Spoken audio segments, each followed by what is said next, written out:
Cedo la palabra al señor presidente. Bueno, este año empezamos con una noticia muy reciente y que ha sido histórica para la compañía.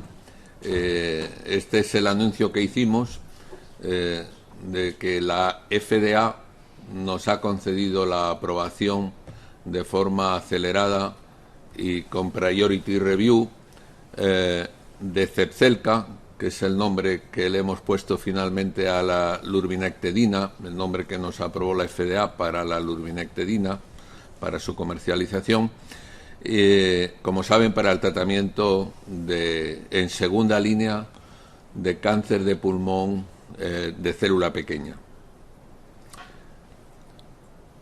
Luego volveremos a esta aprobación. Aquí tienen el gráfico de cómo se ha comportado la acción en el año 2019, que fue la acción que mejor se comportó del parqué. PharmaMar subió un 227,5% y esa tendencia, esa subida ha seguido, de manera que a día de ayer registrábamos la mayor subida también en este año 2020 en bolsa, con una subida del 113%.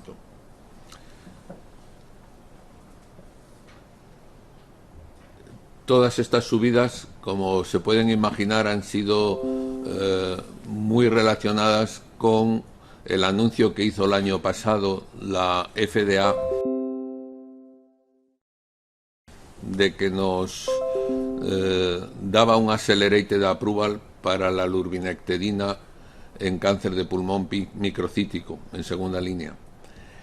Y eso llevó a que después pudiéramos negociar un acuerdo con Jazz Pharmaceuticals. Estuvimos hablando con varias compañías y finalmente acordamos licenciárselo a Jazz Pharmaceuticals. Yo creo que ha sido un gran acierto porque es un buen socio y los términos económicos pues también han justificado probablemente esta subida de la acción. Recibimos un pago inicial de $200 millones, luego vamos a recibir ahora, con la aprobación ahora de la FDA, de otros $100 millones y podremos recibir otros 150 en función del resultado del estudio Atlantis, que se conocerá a finales de año. Luego podremos recibir también otros $550 millones en función de objetivos comerciales y tendremos unos royalties por sus ventas.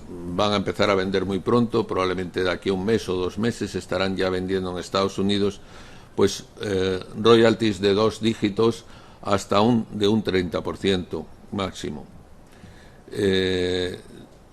Luego, como lurbinectedina no es solo activa en cáncer de pulmón microcítico, cabe la posibilidad de que se aprueben otras indicaciones y ahí recibiríamos otros ingresos.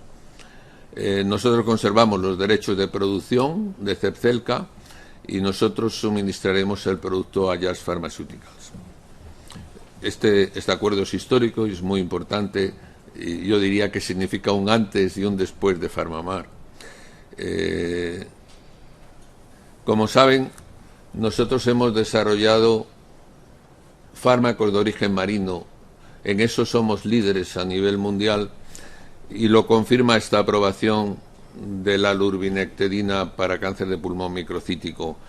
Tenemos ahora mismo ya 3 compuestos marinos para el tratamiento del cáncer en el mercado, para el tratamiento de 4 tipos de cáncer.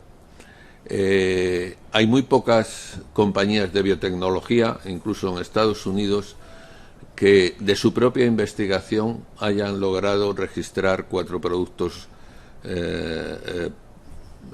por la FDA o por cualquier otra agencia. Y además esto nos confirma clarísimamente como líder mundial en el descubrimiento y desarrollo de fármacos de origen marino. Cuando empezamos, pues había muchas dudas de que estuviéramos en el camino acertado, pero creo que esta aprobación, si no antes, porque antes ya estaba claro que habíamos elegido un buen filón para buscar antitumorales, que es el MAR, y la aprobación esta pues realmente pues viene a confirmar que esta estrategia es la adecuada, y eso significa que nosotros vamos a reforzar esta apuesta por el MAR como fuente de fármacos, y que ahora mismo en el pipeline tenemos otras 2 moléculas en unos estadios más tempranos, y tenemos otras muchas más en preclínica que eventualmente podrán ser también buenos antitumorales.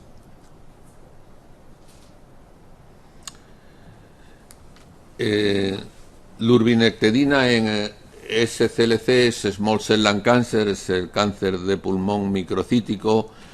Es un cáncer de muy difícil tratamiento. De hecho, en Estados Unidos el Congreso definió 3 tipos de cánceres como cánceres recalcitrantes, que son páncreas, glioblastoma, que es un tumor cerebral, y el cáncer de pulmón microcítico, un poco para llamar la atención de que se necesitaban aportaciones terapéuticas para estos cánceres de tan difícil tratamiento. Y de hecho ya verán después que han pasado muchos años antes de que llegara la lurbinectedina en segunda línea de cáncer de pulmón microcítico, que era una necesidad no cubierta.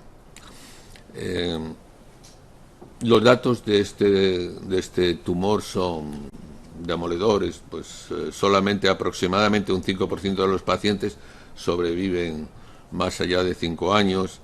El estándar de tratamiento en segunda línea porque en primera línea se da una combinación de platinos con etopósido, y ahora recientemente se les acompaña a este doblete con una inmunoterapia, pero aunque responden bastante bien casi todos a esta primera línea, la verdad es que las respuestas no son de muy larga duración y enseguida progresa la enfermedad. Y en segunda línea, que es de la línea que estamos hablando para lurbinectedina, el único tratamiento aprobado desde hace más de 24 años es el topotecan, que es un compuesto muy complicado de manejo. De hecho, aunque está aprobado en Estados Unidos en segunda línea, solamente el 23% de los doctores le dan a sus pacientes topotecan por lo complicado que es, y eso significa que les dan cualquier cosa, que probablemente no responden mucho, pero era una necesidad no cubierta. En 24 años se han probado muchísimos compuestos por muchas compañías farmacéuticas en segunda línea, y ninguno se ha aprobado hasta ahora que se ha aprobado la lurbinectedina. Aquí tienen un poco lo que les estaba diciendo en este gráfico. O sea que en primera línea tienen un platino más etopósido, y luego recientemente a este doblete de platino más etopósido se le añade una inmunoterapia, atezolizumab o durvalumab. Y cuando caen a segunda línea, estaba aprobado desde el 96 topotecan, pero hasta ahora no ha habido otro tratamiento. Entonces, realmente, cuando se ha aprobado Zepzelca, lo supimos el lunes, hemos recibido toda una serie de felicitaciones de médicos, de key opinion leaders americanos, agradeciendo que aportemos, digamos, Zepzelca al arsenal terapéutico para tratar esta enfermedad tan difícil. Incluso del grupo de cáncer de pulmón, tanto de Estados Unidos como de España, hemos recibido felicitaciones.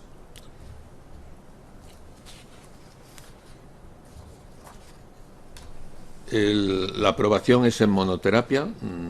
El ensayo que sirvió para la aprobación, como saben, le llamamos el ensayo Basket, que fue con 105 pacientes, entre los que había un 57% de pacientes sensibles y un 21% a resistentes. Es una subclasificación. Lógicamente los resistentes son resistentes a la quimioterapia, son más difíciles de obtener respuestas en ellos. El objetivo primario era la tasa de respuestas, se obtuvo un 35%.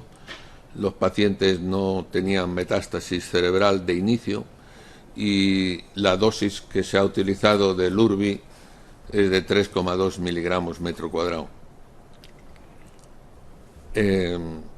Estos datos ya se presentaron el año pasado en el Congreso del ASCO, con lo cual los datos fueron tan buenos que luego fuimos a hablar con la FDA, y la FDA, la verdad es que se ha portado muy bien, han sido muy diligentes.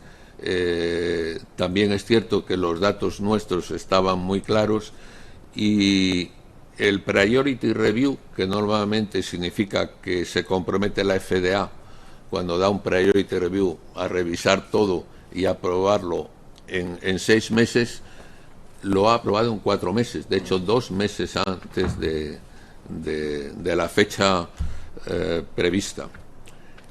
Eso significa 2 cosas. Bueno, que la FDA ha sido muy diligente y que nuestros datos estaban muy bien, porque ha sido, incluso con el COVID-19, que ha estado toda la gente confinada en la FDA y aquí también en PharmaMar, pues ha habido un diálogo continuo, y la verdad es que desde luego por nuestra parte ha sido una experiencia formidable y una alegría poderse encontrar con un regulador que sabe tanto de cáncer, como es este caso, y que ha habido, digamos, una relación muy fluida.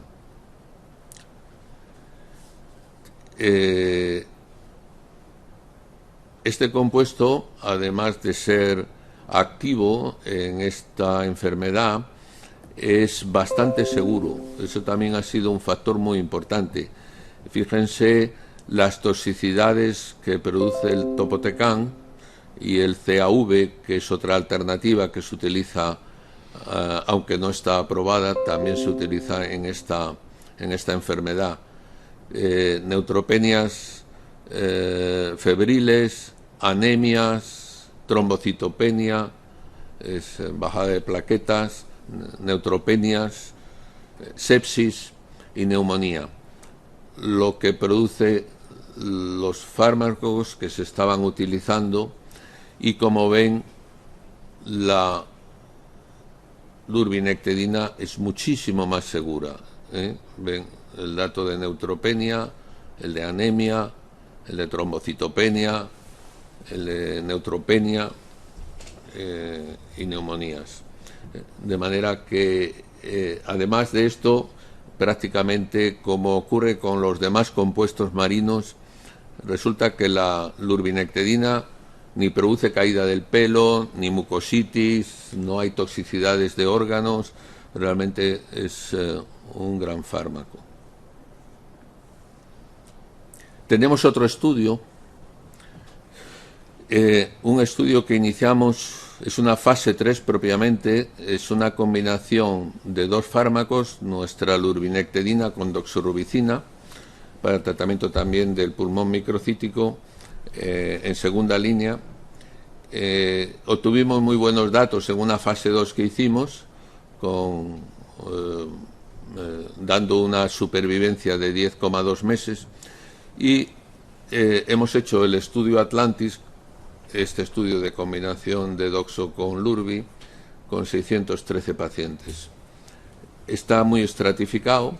El objetivo primario es overall survival, es supervivencia global.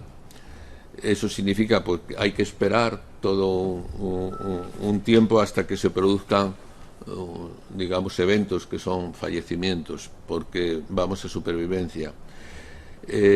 Por lo tanto, los datos no estarán listos hasta la segunda mitad de este año, más o menos en noviembre. Lo digo porque preguntan mucho y nosotros estimamos que pueden estar en noviembre los datos del Atlantis.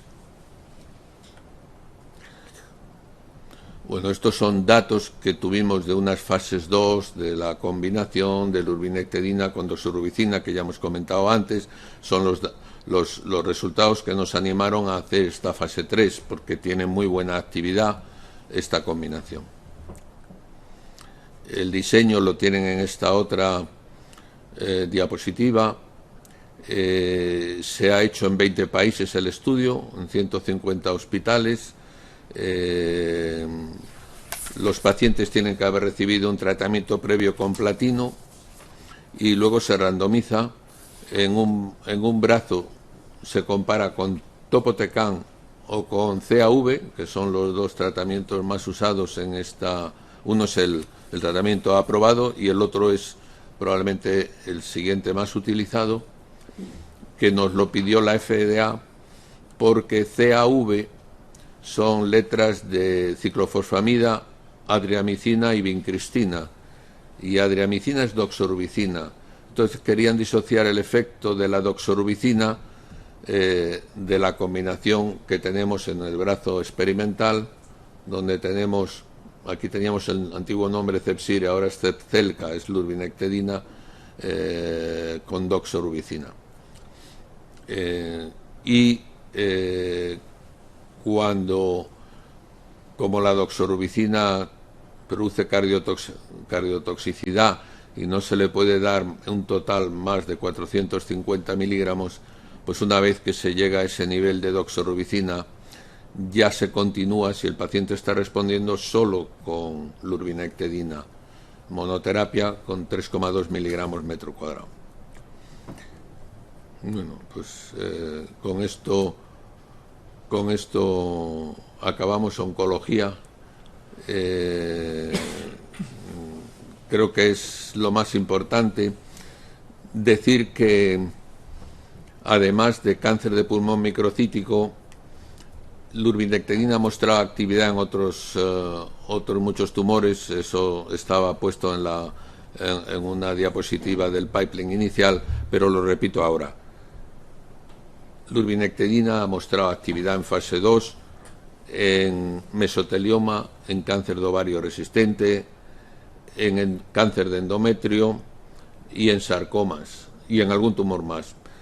Entonces, ahora, con este acuerdo que tenemos con nuestro socio Jazz Pharmaceuticals, estamos de acuerdo las dos compañías que deberíamos explorar la posibilidad de hacer algún estudio de registro en alguna de estas indicaciones, porque no descartamos que pudiéramos llegar a probar la lurbinectedina también en otra indicación. Eso lo haremos consensuado con nuestro socio y lo que es seguro es que alguna de esas indicaciones la vamos a hacer. En este momento no les podemos decir cuál, porque estamos todavía analizándolo con nuestro socio, pero seguro, porque los dos tenemos la ambición de poder maximizar el valor de la lurbinectedina, que es un gran fármaco y que ha mostrado una muy buena actividad, no solo en pulmón microcítico, sino en estos otros tumores que les he comentado. Bueno, y ahora pasamos a hablar de aplidina en el COVID-19. Esto es muy reciente. Nosotros, cuando llegó la pandemia del COVID-19, que ya nos pilló con muchos recursos, porque habíamos tenido el ingreso de los $200 millones del primer pago de Jazz Pharmaceuticals por la lurbinectedina. Dijimos, bueno, vamos a ver, seguro nosotros tenemos compuestos antivirales, lo sabíamos, teníamos varios compuestos que tenían además actividad antiviral. Lo que pasa es que en el pasado hemos estado muy centrados en oncología. Y hay un compuesto que incluso habíamos patentado su actividad como antiviral, que es la familia de la aplidina. Y como la aplidina ya está aprobada como antitumoral en Australia, pues todo eso estaba ganado, pues todos los temas de toxicidad y cómo se comporta la aplidina en el ser humano era conocida. Lo que no sabíamos era si iba a ser también activa en coronavirus. Pero, como sabíamos también, el mecanismo de acción de la aplidina, que su diana terapéutica es EF1A, y EF1A es la segunda proteína más abundante en nuestras células, en las células de todos los animales. Tiene varias funciones. Una es la función clásica conocida, que participa en la traducción del RNA mensajero en proteínas, pero no es esa la función que se afecta por el virus. El virus parasita en la célula que invade de varias proteínas de la célula, y una que es absolutamente clave para que se pueda reproducir y propagar, porque le permite al virus reproducirse, la LF1A le permite traducir, replicarse, forma un complejo de replicar, y luego no solo eso, sino F1A es clave también para formar las vesículas, con todos los virus nuevos formados, participando él también en esa formación para descargarlos por exocitosis. De manera que eso significa que si uno inhibe F1A, la potencia del compuesto que lo inhibiera debería ser enorme, porque está inhibiendo una macroestructura celular. Solamente compuestos que inhiben macroestructuras celulares tienen potencias del orden de nanomolar, 10 elevado a menos 9 molar. Y eso prácticamente solo lo produce la naturaleza. Los diseños del hombre en el laboratorio rara vez bajan de micromolar. Esto es muy importante porque todos los antivirales que tenemos hoy pues realmente son muy poco potentes. Si uno compara cómo el advenimiento de los antibióticos casi resolvió el problema de las infecciones bacterianas, porque han sido antibióticos muy eficaces, empezando por la penicilina y siguiendo por todos los que vinieron después. Sin embargo, contra los virus, el hombre prácticamente no ha tenido armas más que la vacuna. Todos sabemos cómo la vacuna resolvió la viruela, la poliomielitis, papera, sarampión, rubeola, etcétera. Pero no tenemos muy buenos antivirales. Yo quizá haría la excepción del aciclovir para los herpes simples labiales, el herpes simples 1, el herpes simples 2, y luego una combinación de 3 o 4 fármacos para tratar enfermos de SIDA, pero que no los cura. De manera que hemos estado faltos de armas contra los virus. Y ahora mismo, pues como saben, se está hablando de muchos fármacos, pero la potencia de los que se está hablando es 1000 veces menor que la aplidina. La aplidina es 1000 veces más potente, porque tiene una potencia nanomolar. Por esto que digo, el hombre no sabe diseñar moléculas que bloqueen macroestructuras, que es lo único que da potencias nanomolares. Por ejemplo, los inhibidores de microtúbulos en cáncer o los inhibidores del DNA. Claro, el microtúbulo es una superestructura, el DNA es otra superestructura, y toda la formación de las vesículas en el Golgi para descarga, que es donde participa F1A en una de sus funciones no canónicas, es otra superestructura. Y luego también el tema filosófico. ¿Por qué? Porque un invertebrado marino como es Aplidium albicans, que produce la aplidina, o los otros invertebrados que producen compuestos de la familia de la aplidina, como es la didenina B, que la produce el Trididenum solidum, todos estos son invertebrados marinos. Los invertebrados marinos no tienen sistema inmune, y en el mar existen muchísimos virus. Realmente no somos conscientes, pero producen pérdidas billonarias en los cultivos de acuicultura. Por ejemplo, en cultivos solo de langostinos las pérdidas son billonarias. Hay varios virus, el virus del yellowhead, el white spot, y otros muchos virus, que algunos de ellos es de RNA, como monocatenario positivo. Y en cultivos del salmón hay un virus parecido al nuestro de la gripe que produce destrozos en cultivos de salmón. ya saben, en cultivos de ostras, en cultivos de mejillones. Los virus afectan a invertebrados marinos. Y es lógico pensar que a lo largo de millones de años un invertebrado marino, como es el caso de la Plidium albicans, haya desarrollado y perfeccionado un arma muy potente contra los virus que hay en el mar también, ¿no? Entonces, todo esto no es una sorpresa para mí y cuando decidimos ver si apelidina, con todas estas hipótesis, sería, que sabíamos que era antiviral también, pero no sabíamos si funcionaría contra el coronavirus, decidimos testarlo y acudimos en primer lugar, porque nos fue más fácil, a un gran experto aquí en Madrid, que es el doctor Luis Sanjuanes, en el Centro Nacional de Biotecnología, para que nos testara la apelidina frente a un coronavirus.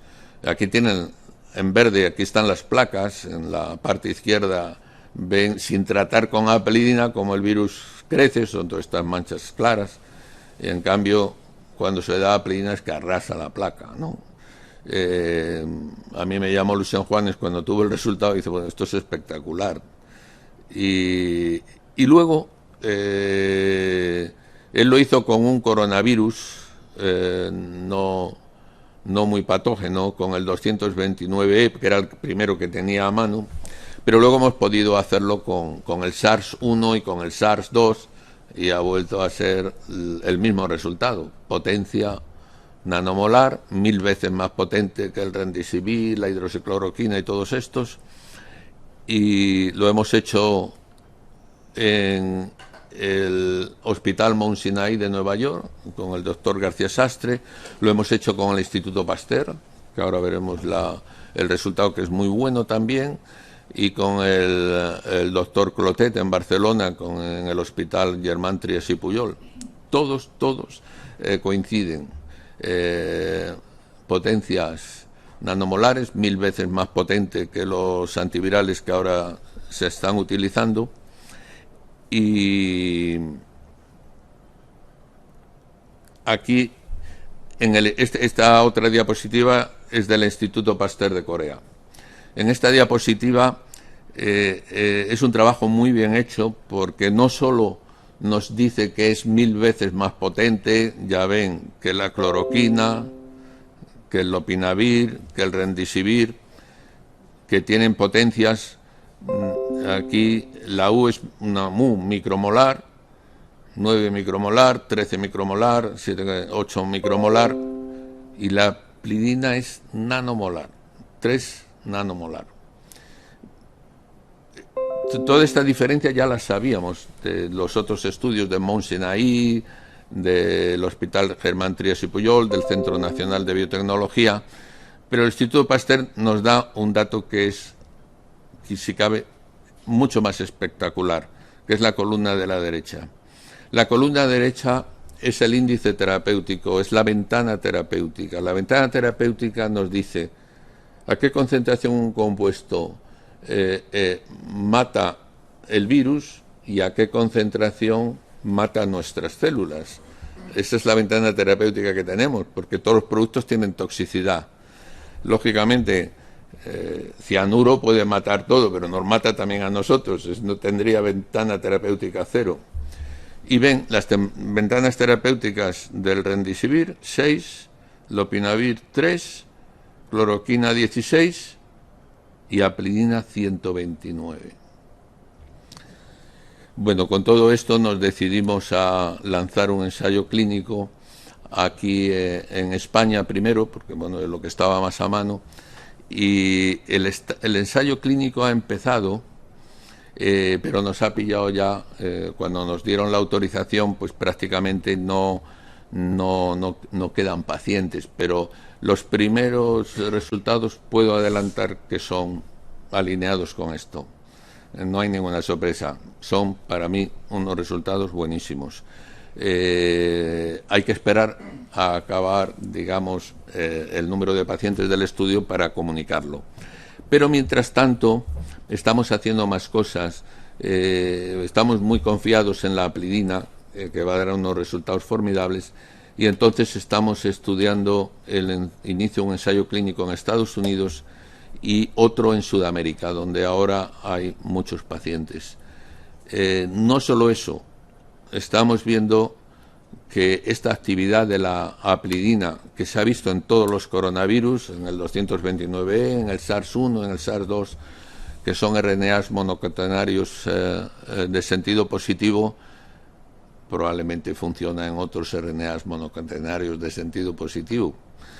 Y bueno, de momento no puedo adelantar más, que probablemente la historia de la aplidina sea muy exitosa. Hay que dar tiempo al tiempo, pero nosotros estamos totalmente confiados. Al menos yo. Bueno, vamos a hablar de genómica. Genómica en el año 2019 inició unos ensayos clínicos con unos nuevos productos. CLART entregó los primeros equipos de diagnóstico a la empresa colaboradora nuestra en China y firmamos un contrato de distribución también en Japón. En el 2020, con toda la llegada también del COVID-19, Genómica fue la primera empresa que logró un test validado por el Instituto Carlos III y por la Agencia Española, con una sensibilidad y especificidad cercana al 100%. O sea que tiene la marca CE. Y desarrollamos 2 productos de diagnósticos del SARS-2 en 5 semanas y firmamos un acuerdo con el Ministerio de Sanidad español. Ahora mismo creo que llevamos ya vendidos 100.000 test.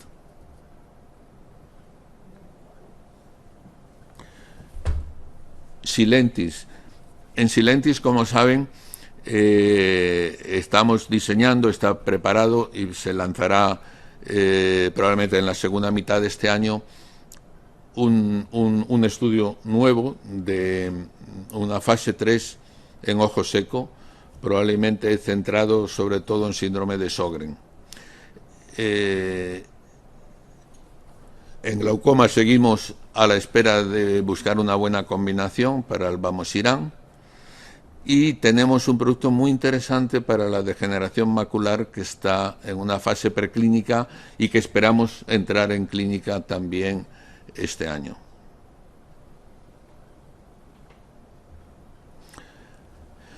Hitos del 2019.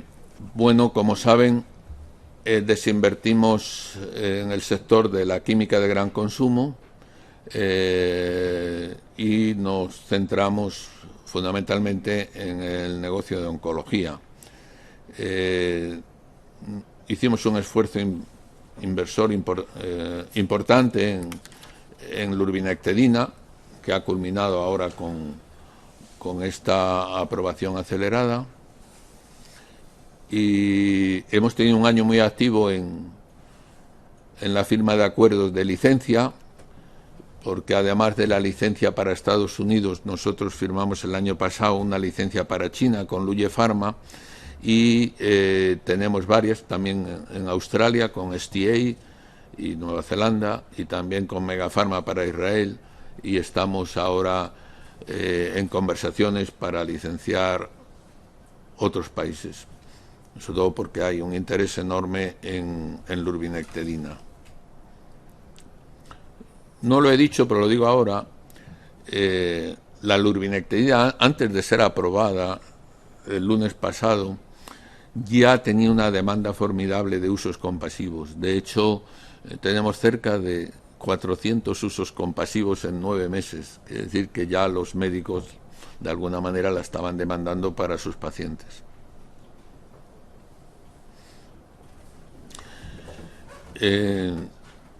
Las magnitudes financieras de 2019 es una reducción de gastos de explotación en un 17,5%, disminuimos la deuda total en un 11%,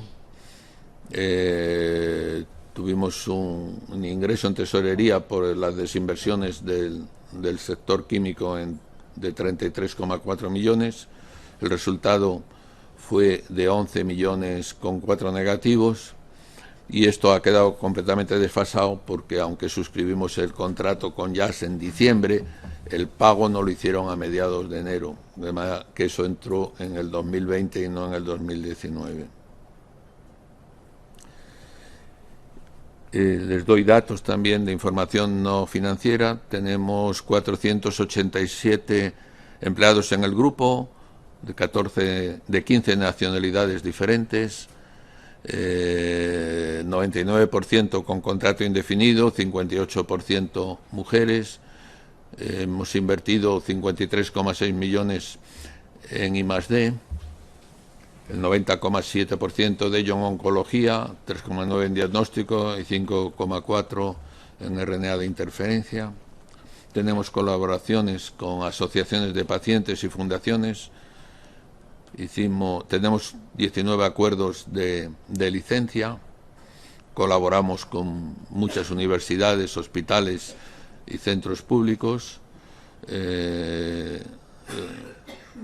Utilizamos proveedores que emplean a personas discapacitadas. Y ahora les voy a leer estos temas, puesto que como estamos limitados en la mesa, normalmente esto no lo comentaba nuestra directora financiera, pero yo se los voy a leer.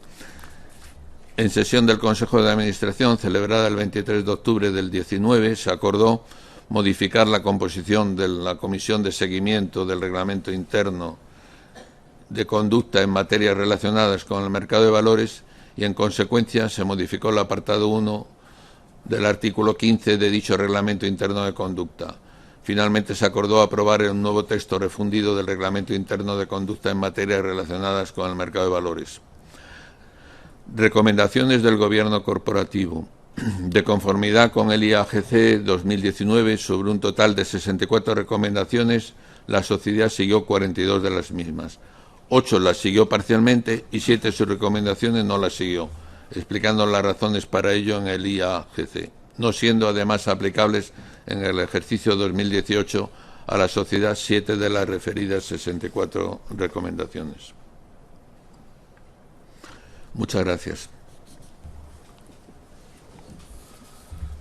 Tal y como les prometía anteriormente, y una vez concluidas todas las verificaciones oportunas, les indico que las cifras definitivas de asistencia a la presente Junta General son las siguientes.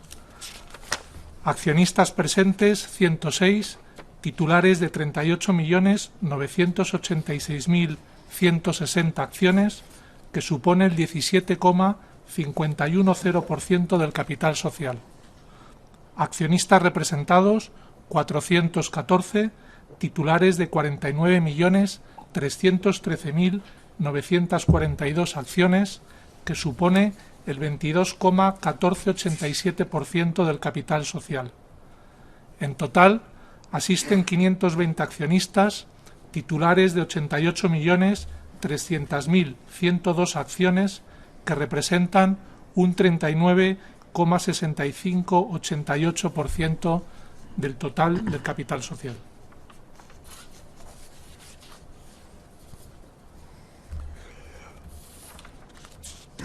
Seguidamente damos paso al turno de intervenciones de los señores accionistas que lo han solicitado a través de la plataforma de asistencia telemática. Creo que tengo aquí todas las preguntas y las voy a leer y contestar. Hemos recibido una gran cantidad de preguntas y les vamos a contestar de forma agrupada por temas. De igual forma, hemos recibido también preguntas fuera del orden del día y nos vamos a centrar en aquellos temas del orden del día o de mayor actualidad, como el COVID. Sobre Zepzelca. Señor Javier Vicente Hernández Laille pregunta: buenos días. En primer lugar, felicidades a todos por la aprobación provisional de Zepzelca el 15 de junio y 2 meses antes de la fecha límite anunciada. Quisiera saber 3 aspectos. ¿De qué condición depende la aprobación total por parte de la FDA y cuándo es previsible que ésta se produzca? Esperamos que se produzca a principios del año que viene y estamos en conversaciones con FDA para obtener los datos que ellos necesitan. O sea que estamos en marcha. Este hito de full approval asociado con el pago de 150 millones de dólares que faltan puede dividirse en varios subhitos. ¿Cuáles? No hay subhitos. Se producirá el pago total de los 150 millones de golpe. Por otra parte, ¿se pueden detallar en qué consisten los otros hitos por objetivos de ventas que darán lugar a pagos de hasta otros 550 millones? Dice, no me refiero a los royalties. Son hitos de ventas y no están desglosados. De acuerdo con nuestros socios, con Jazz Pharmaceuticals, no están desglosados. Atlantis. Y por último, ¿cuándo es previsible que se produzca esta aprobación por parte de la Agencia Europea del Medicamento? Gracias. Bueno, estamos hablando con varias agencias. Yo creo que va a haber al menos 2 agencias que se adelanten y lo tengamos relativamente pronto. Pero estamos hablando con todas las agencias. Miguel Ángel Bereciartúa Arocena pregunta: ¿con qué países se está negociando la lurbinectedina ahora con el OK de la FDA? Estamos negociando Sudamérica y Rusia en estos momentos, que son 2 territorios importantes que nos quedan por licenciar, y estamos también negociando otros más pequeños. ¿Se esperan más indicaciones para la Lurbi? ¿En qué plazo? Estamos trabajando con nuestros socios, lo dije antes, con Jazz Pharmaceuticals para ver en qué otros tumores. Ya les dije que hay tumores donde ha mostrado la Lurbi muy buena actividad, como es endometrio, cáncer de ovario resistente, mesotelioma, por ejemplo, tenemos 40 usos compasivos pedidos de mesotelioma, y sarcomas, que también ha mostrado buena actividad. También cáncer de mama con mutaciones en el gen BRCA2, también tenemos ahí actividad. Estamos decididos a hacer más desarrollo con Lurbi, de manera que lo haremos una vez que hayamos decidido con cuál tenemos más chance de obtener un resultado positivo en una fase 3, que como saben es un tema muy binario. Tenemos que estudiarlo bien y en eso estamos. ¿De qué depende la autorización china de lurbinectedina? Bueno, ellos tienen que hacer sus ensayos con la población china y están en ello. Sobre aplidina COVID. Señor Roberto Herbella Macía pregunta: en este caso mi pregunta va relacionada con la estrategia de ensayos clínicos de aplidina en USA. ¿Para cuándo se prevé iniciar ensayos clínicos contra COVID en USA y de qué fase serán en dicho país? ¿Fase 1 o fase 2? Creo que en Europa no hay tantas oportunidades de finalizar rápido estos ensayos y estamos perdiendo un poco de tiempo para iniciarlos cuanto antes en Estados Unidos. La contestación es: estamos en las últimas fases de preparación del ensayo clínico, pero ahora no puedo dar fecha exacta del inicio del mismo.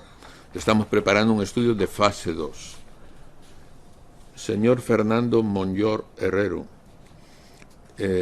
aplidina y la Agencia Española del Medicamento. No puedo entender por qué la Agencia Española del Medicamento ha retrasado tanto los ensayos y por qué no ayuda más a acelerar los resultados con aplidin. ¿Qué razón tiene la agencia para reaccionar tan lenta? Muchas gracias. Pues yo no lo sé. Realmente cuando uno ve que otros productos de multinacionales les autorizan en 2 días y a nosotros en 40 días, pues uno se hace similar pregunta. Señor Pablo de Dios Montejo, me gustaría saber si conocen cuál es el motivo del retraso de la aprobación del estudio fase 1 de aplidina para COVID-19 en España, que fue más de 30 días. Cuando desde el Ministerio de Sanidad indicaban que estaban aprobando los ensayos en 4 días. se tomarán medidas si finalmente se ha aprobado. Bueno, lo mismo, bueno, han tardado 40 días y realmente, bueno, pues hemos llegado al final con muy pocos pacientes y nos hemos perdido la oportunidad de finalizar el estudio en medio de la pandemia. 2. Si se está trabajando en ofrecer el Aplidin en los países donde la pandemia está en su punto álgido, como es México, Brasil o Estados Unidos, ya que en España parece que no hay pacientes por el momento y en estos países sí. Sí, estamos trabajando en ello. Estamos trabajando, como decía antes, en Estados Unidos y también en países de Iberoamérica, México, Brasil, Argentina, Perú y Chile. Creo que son los países donde vamos a iniciar un estudio.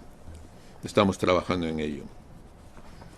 Bueno, a lo anterior también decir que aunque hay muy pocos pacientes ahora aquí en España en el estudio que tenemos en marcha, como lo queremos acabar, lo que estamos haciendo es abrir muchos más hospitales. Nos está costando bastante dinero, pero el estudio que había inicialmente con 3 grupos de hospitales, ahora lo vamos a ampliar a 7 más para tener 10 grupos de hospitales. Antes estábamos solamente con hospitales en Madrid y ahora ya estamos abriendo Barcelona, Badalona, Guadalajara, Ciudad Real, etcétera, ¿no? Getafe, para tratar de acabar de reclutar el estudio que ya tenemos iniciado aquí en España. Miguel Ángel Bereciartú Arocena pregunta: ¿se está planteando el estudio de Aplidina como antiviral de amplio espectro en la familia de coronavirus? En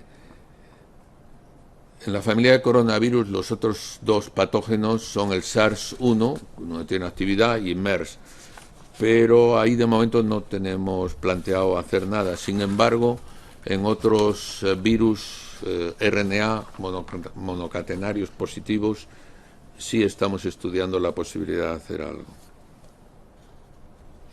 Miguel Ángel Bereciartú Arocena, otra pregunta de él, vamos a ver. ¿En qué situación se encuentra el pipeline de Sylentis y sobre todo Ojo Seco? Bueno, el estudio de fase 3 está diseñado, estamos trabajando y deberíamos empezarlo en el segundo semestre. Otra pregunta: ¿cómo avanzan los distintos ensayos de pipeline de PharmaMar y especialmente cuál es el estado de los distintos estudios de la plocabulina? Esto está comentado durante la presentación. Está en fase 1. ¿Cuál es el objetivo del contra-split? La finalidad fundamental del contra-split es eliminar la gran volatilidad que tenía nuestra acción. Nuestra acción pegaba unas subidas y unas bajadas inexplicables. A mí me preguntaban muchas veces: ¿por qué sube hoy? ¿Y por qué baja hoy? Y la volatilidad es mala. De manera que pensamos un poco en qué podíamos hacer para reducir esa volatilidad y hicimos toda una serie de consultas y proponemos el contra-split para reducir esa tremenda volatilidad que tenía nuestra acción y darle más estabilidad. Señor Jorge Sánchez Sastre, ¿qué nuevas moléculas formarán parte entre este año y el que viene del nuevo pipeline? Tenemos 3 nuevos compuestos de origen marino muy prometedores que esperamos que empiecen ensayos clínicos entre este año y el que viene. ¿Qué se sabe del recurso contra la EMA por el rechazo de Aplidina como antitumoral? El proceso ante el Tribunal Superior de Justicia de Luxemburgo sigue los plazos establecidos y ya ha sido la vista oral. De manera que esperamos en los próximos meses la resolución. ¿Sigue vigente la intención de PharmaMar de cotizar en el Nasdaq?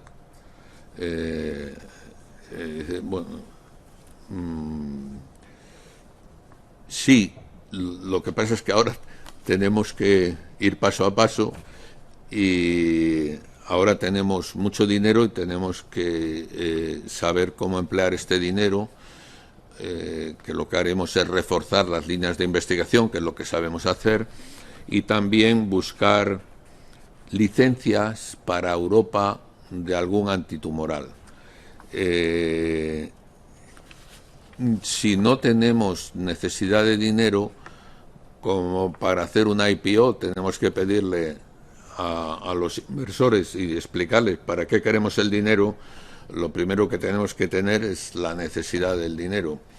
De manera que si surgiera alguna licencia, alguna compra importante, podríamos aprovechar ya para hacer una IPO y salir a cotizar en el Nasdaq.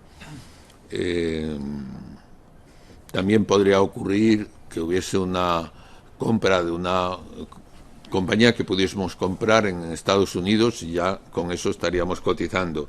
De manera que, bueno, nuestra intención de ir a cotizar allí sigue vigente, pero tenemos que ver cuál es la mejor oportunidad. Bueno, y con esto he contestado a todas las preguntas.